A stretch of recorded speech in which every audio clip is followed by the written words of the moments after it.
No supply wagons, no kitchen, no time to stop. The Mongol army crossed deserts, frozen steppes, and mountain ranges that most armies would have refused to attempt. And they did it while feeding themselves entirely off the land, their horses, and a collection of techniques so efficient they still haven't been fully improved upon. Here are 15 forbidden soldier food hacks from the Mongol Empire that were pure genius.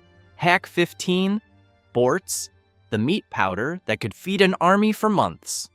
Before the Mongol army left on campaign, soldiers prepared borts, an air-dried meat, usually beef or mutton, cut into long strips 2 to 3 centimeters thick and hung under the roof of a geir where air could circulate freely.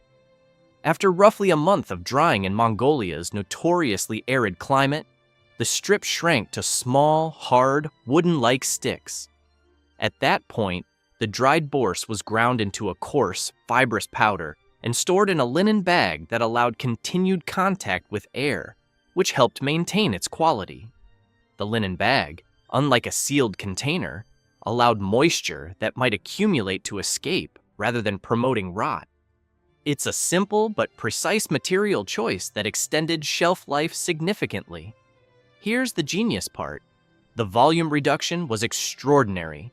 An entire cow, once turned into Borts powder, could fit into a single bag roughly the size of a small pillow. That bag contained enough calories to sustain a soldier for several months. To eat it, soldiers added a small amount of the powder to boiling water and produced a protein-dense broth or porridge. No fire was needed ahead of time, no complex preparation, no spoilage. In the dry Mongolian climate, properly prepared borts kept its quality for months or even years. Modern freeze-dried survival food is essentially the same concept. Rebranded with a foil pouch and a marketing budget, the Mongols figured this out in the 13th century with nothing more than air, shade, and rope. Hack 14, Kurut, the compressed energy tablet. Kurut, also spelled arul, is dried milk curd. And if you had to design a perfect field ration from scratch, you'd have a hard time doing much better than this. Mare's milk, sheep's milk, or cow's milk was boiled, the liquid skimmed or drained off, and the resulting curds pressed into small dense cakes that were then dried in the sun or hung from the roof of a yurt until rock hard. According to Marco Polo, a Mongol cavalryman could go 10 days without cooking food. When he did, he carried 10 pounds of these dried milk curds and would suck on them like hard candy or dissolve them in water to create a thick, yogurt-like drink. High in fat, high in protein, shelf-stable for months, extremely lightweight, Kurut was essentially the Mongol version of a protein bar, except it actually worked under battlefield conditions without a refrigerator, a wrapper, or a nutritionist to design it. The process also wasted nothing. The whey left over from making Kurut was either consumed directly or used to make butter, which was stored in leather pouches. Nothing from the animal was discarded. In an environment as resource-scarce as the Mongolian steppe, that philosophy wasn't optional. It was the difference between the army moving or stopping. Hack 13, Kumis, the army's all-purpose fermented fuel.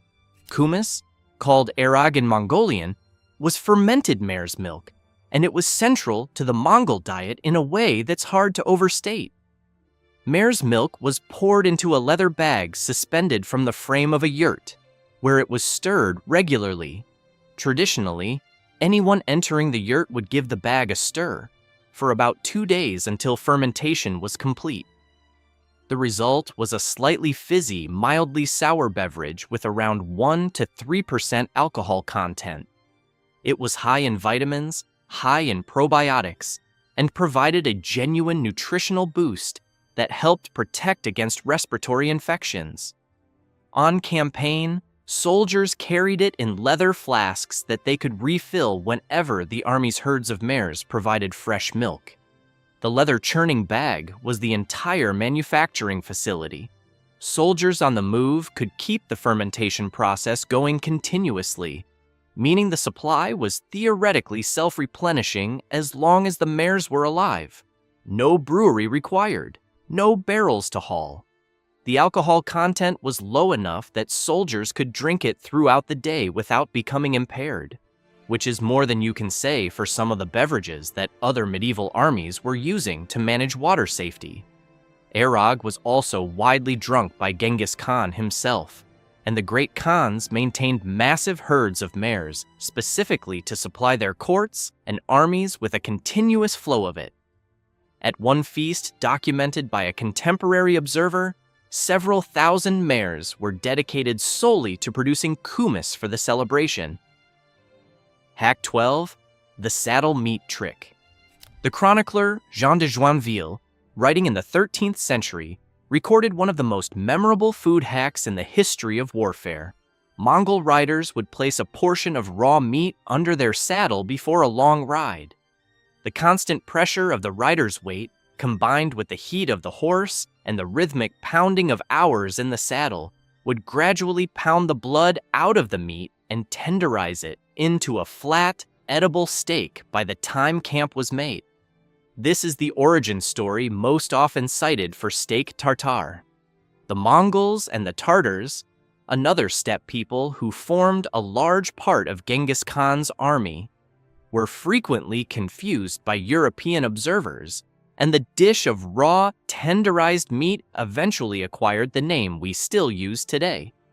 Whether you call it a field hack or a terrible idea, you can't deny the efficiency. The horse did the work, the meat was ready by arrival, and no fire was needed. The entire process was powered by the animal the soldier was already riding. The saddle tenderized the meat the same way a mallet would, using continuous mechanical pressure over hours. Kinetic energy converted directly into meal preparation. It's also worth noting that horse sweat, which is mildly saline, may have contributed a degree of seasoning and surface preservation to the meat. Nobody designed this as a recipe. It emerged from necessity on the move, from people who had no time to stop and whose survival depended on finding ways to eat without slowing down. Hack 11. Horse blood as emergency rations. Marco Polo documented this one directly. When food ran short and a Mongol soldier needed to keep moving without stopping to hunt or cook, he would open a small vein in his horse's neck, allow blood to flow into his mouth until he had enough, and then stanch the wound. The horse kept going. The soldier kept going. Marco Polo described it this way: the Mongols would sustain themselves on the blood of their horses, opening a vein and letting the blood jet into their mouths, drinking till they have had enough, and then staunching it. The soldiers were careful about this. They knew the horse was their most valuable asset, and drawing too much blood would weaken or kill it. So, this was genuinely a last resort, used rarely and judiciously. But horse blood is high in protein and iron, and in a survival situation with no other options, it was the difference between continuing the march and stopping dead. It's the kind of contingency you hope you never need, but the Mongols built it into the operational plan anyway. The fact that they had access to multiple horses per soldier, usually 3 or 4 spare mounts per man, ridden in rotation so none were ever exhausted, made this slightly less catastrophic than it sounds. One horse could donate a small amount of blood without the army losing a critical asset, and the rider immediately switched to a fresh mount anyway. It was a carefully managed emergency protocol, not a habit. Hack 10. The helmet as a cooking pot. Mongol soldiers on campaign often traveled without dedicated cookware, because cookware weighs things down and slows things down. When they needed to boil meat or reconstitute Bort's powder and no pot was available, they used what they had, their helmet. The steel helmets used by Mongol infantry, particularly the kettle hat design that became common during the Yuan period, had a bowl-like shape that could hold water. Soldiers would fill the helmet with water, add meat or dried provisions, and place it directly over a fire. This practice is credited by Korean historians with influencing jeongol, a traditional Korean hot pot dish, as Mongol military campaigns and occupations spread the technique across the peninsula. A Korean text from 1909, Manguk Sawul Kiwon Yoksa, recorded that cooking on reverted helmet-type grills was a practice going back to the Mongol period. Archaeological traces of the practice have reportedly been found at Acha Fortress near Seoul. It's a cooking innovation born purely from the refusal to carry extra equipment. An army that can cook in its own armor is an army that never needs to resupply its kitchen department because it doesn't have one. Hack 9. Budog, the animal as its own cooking vessel. Budog is one of the most efficient cooking methods ever devised for a field army. To prepare it, a marmot or goat was killed and carefully deboned, keeping the skin and outer body intact. Stones were heated in a fire until extremely hot, then placed inside the animal's body cavity. The opening was sealed, and the meat cooked from the inside out using the stored heat of the rocks. The result was fully cooked meat with no pot, no pan, no ceramic, no metal vessel of any kind. The animal was its own container. As one historian who documented the process put it, Budog was elemental to the success of the roving Mongol armies, as the process required no crockery. Mongols were not good with clay or porcelain, so this was the most effective way of cooking at that time. Large animals like deer or gazelles could be cooked the same way, scaling up the technique to feed entire units without dragging cooking equipment across a continent. The hot stone method also produced something worth noting from a food science perspective. The meat cooked from the inside out, retaining more moisture than an open fire roast, resulting in a consistently tender result that any modern chef would recognize as a form of pressure cooking. The Mongols arrived at that outcome through pure, practical problem solving, not culinary theory. Hack 8. Marmot hunting at scale. The Mongol steppe was full of marmots, ground squirrels that congregate in colonies, hibernate through winter in groups of 20 or 30, and are relatively easy to trap.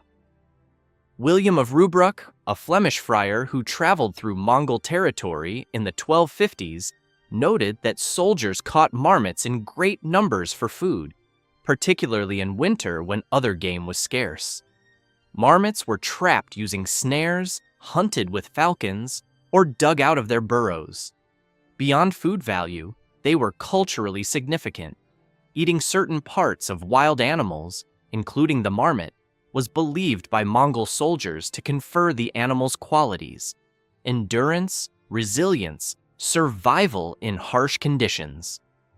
Whether or not that belief was medically accurate, the practice of systematically hunting the local wildlife rather than relying solely on brought provisions gave the army a living off-the-land capability that European armies of the same era completely lacked. A European army of the 13th century required extensive supply trains. Foragers sent days ahead to gather from settled agricultural communities and fixed routes along which food could be positioned. The Mongol army required none of this. Its soldiers hunted what the land offered, adapted to whatever was available, and treated every new terrain as a new opportunity to resupply rather than a new challenge to overcome. William of Rubruck also noted that the soldiers ate mice and small rodents with short tails. Anything available, anything edible, everything useful. Hack 7. Falconry as a food supply chain. The Mongols used trained falcons not as sport, or not only as sport, but as a systematic food gathering tool. Falconry allowed soldiers to hunt birds and small game at speed, without dismounting or setting elaborate traps, and without producing smoke from a fire that could alert enemies to the army's position. Genghis Khan himself was reportedly so fond of hunting that he eventually had to issue a formal order limiting the amount of hunting his soldiers could do during campaign season, out of concern that they were wearing out their horses chasing game. That's a remarkable sentence. The most feared military commander in history had to tell his men to stop hunting so much because they were enjoying it too much and it was interfering with the conquest. The Yasa, Genghis Khan's legal code, contained specific rules around hunting, including seasonal restrictions to prevent overhunting of the steppe's game populations. This wasn't squeamishness about wildlife conservation, it was resource management. A steppe stripped of game animals by over-enthusiastic soldiers is a steppe that can't feed the next army that passes through it. The Mongols also used snares extensively for birds, and hawks were maintained as a regular part of the army's logistical assets, live hunting equipment that could feed itself and the soldiers around it. Hack 6. Mutton under the saddle in winter. In cold weather, Mongol soldiers reversed the saddle tenderizing trick. Instead of using the horse's body heat to soften meat, they used the extreme cold of winter marches as a refrigerator. Thin slices of mutton were placed under the saddle in freezing temperatures, where the combination of cold and pressure would preserve the meat against spoilage and keep it firm and fresh for days. This is, functionally, a portable meat locker powered by the weather. In temperatures that could plunge to -40 degrees on the Mongolian steppe, the air itself was a preservation technology. The fat content of mutton makes it particularly well suited to this. Mutton fat solidifies at cold temperatures and acts as a natural barrier against bacterial activity. Soldiers arrived at the next camp with fresh, preserved meat ready to cook or eat raw, having done nothing more than ride their normal route. The cold was not an obstacle to be managed. It was an infrastructure asset. This is the same principle behind permafrost food storage that Arctic peoples have used for centuries, and that modern ice hotel refrigerators in Scandinavia still employ. Cold as a resource rather than a problem. The Mongols simply applied it on horseback, at scale, across the entire winter campaign season. Hack 5. Butter stored in leather. Butter was a significant part of the Mongol diet, providing dense calories and fat for cold weather campaigning. The challenge was preservation without refrigeration. The Mongol solution was to boil the butter rather than salt it, a process that removes water content and creates a clarified fat similar to ghee that resists rancidity far longer than raw butter. This clarified butter was then stored in sealed leather pouches, the same material used for kumis bags and water containers, which kept air out and extended the shelf life further. The leather pouches were waterproof, lightweight, and flexible, meaning they packed efficiently and could be strapped to a saddle without breaking. On long marches, a leather pouch of clarified butter could sustain a soldier's caloric needs in freezing temperatures when other food ran short, because fat provides roughly twice the calories per gram of protein or carbohydrate. The chemistry behind it wasn't understood in 13th century terms, but the result was functionally correct. Removing water from butter is exactly how modern ghee and clarified butter are made to achieve longer shelf stability. The Indian military, incidentally, still includes ghee in its field rations today. The Mongols beat them to it by about 800 years. Hack 4. Bloodless slaughter for sausage making. The Mongols had a specific method of slaughtering animals designed to waste nothing, particularly the blood. Rather than cutting the throat, which loses most of the blood immediately, they would cut open the animal's chest and reach inside to squeeze the heart, or cut a specific artery in a way that allowed the blood to be collected rather than spilled. The collected blood was then used to make blood sausages, utilizing every caloric resource the animal's body could provide. The intestines served as casing. The fat was rendered. The organs were eaten first. In conditions where a single sheep or goat might need to sustain multiple soldiers, this level of efficiency was not squeamishness. It was survival mathematics. Nothing was left over because nothing could afford to be left over. European travelers who observed this practice found it disturbing. The Mongols found wasting food disturbing. Both positions make a certain internal sense given their respective circumstances. A European army on campaign wasted a significant portion of each slaughtered animal through inefficient butchering practices, and then wondered why their supply chains were always stretched thin.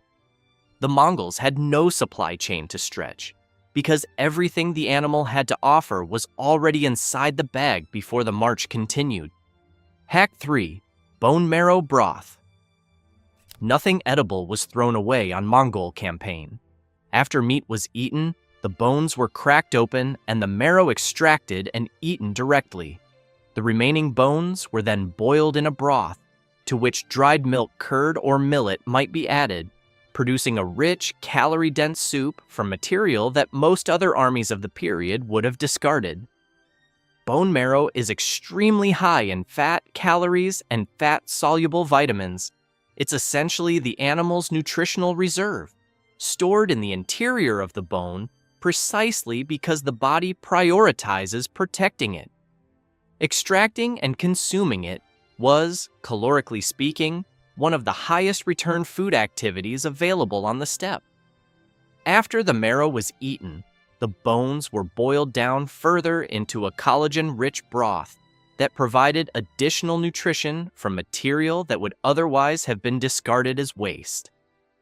Modern nutritionists and the ancestral health community have spent the last decade rediscovering the nutritional value of bone broth. The Mongol army was running that experiment continuously across generations of steppe living before anyone wrote it up, and publishing their findings in the form of a functioning cavalry that could ride farther, fight harder, and go longer without resupply than any opposing force they encountered.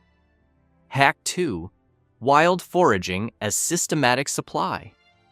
While hunting and livestock herding were the primary food sources, the Mongols were also accomplished foragers with encyclopedic knowledge of the steppe's edible plants. Wild garlic and wild onions were particularly prized, not only for flavor, but because alliums provided vitamins that a predominantly meat-based diet could lack. Mushrooms, tubers, roots, berries, and grains were collected systematically whenever the army's route passed through areas where they were available. This foraging knowledge was not improvised in the field. It was learned from childhood, passed down through generations of nomadic life, and as reliable as any supply chain, because it was embedded in the culture rather than depending on external infrastructure. As the Mongol Empire expanded into new territories, China, Persia, Eastern Europe, soldiers incorporated local plants and food knowledge into their foraging repertoire, constantly expanding the range of what could be sourced from the land. The Yinshan Zhengyao, a dietary manual compiled for the Yuan court in the 14th century, documented the integration of new ingredients, including red currants and smartweed gathered from the wild, into imperial Mongol cuisine, alongside ingredients that had been part of steppe tradition for generations. Genghis Khan's army essentially carried its food knowledge inside its soldiers' heads, which no enemy could intercept, burn, or cut off. That is an entirely different kind of supply line. Hack 1. The no-fire operational discipline. This one isn't a food item. It's a system that made all the others possible. Mongol soldiers were trained to operate without fire for extended periods, eating dried provisions, borts, kurut, frozen meat that required no cooking. This wasn't just about caloric efficiency, it was tactical. A campfire is visible for miles at night, especially on an open steppe. An army that needs fire to eat telegraphs its position constantly. An army that can go days without fire is functionally invisible at night. The Mongol preference for fireless food, dried meat, dried curds, kumis, was as much a military doctrine as a dietary choice. It allowed them to approach enemies undetected, to move at night, and to maintain the element of surprise that was so central to their military success. It also meant that they could camp in places where no fuel was available at all, treeless steppe, frozen tundra, without any reduction in operational capability. Other armies that depended on wood for cooking were constrained by the geography of forests. The Mongols were not. Marco Polo wrote that a Mongol cavalryman could go 10 days without cooking food. That wasn't a boast about toughness. It was a description of operational capability that no army of the era could match. You can't be surprised in camp by an enemy you never knew was coming. And you can't be cut off from your food supply if your food supply is hanging in a bag from your saddle, doesn't require fire, and will last for months without spoiling. The Mongols built an army that was logistically self-contained at the individual soldier level. Every man carried his own supply chain on his horse. That is not a minor detail. That is the entire strategy. The Mongols didn't build the largest contiguous land empire in history because they were better equipped than everyone else.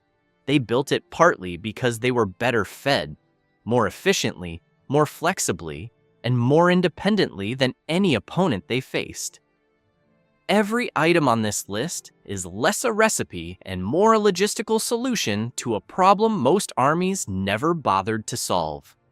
The armies they defeated were often better armed, better fortified, and better supplied by conventional measures.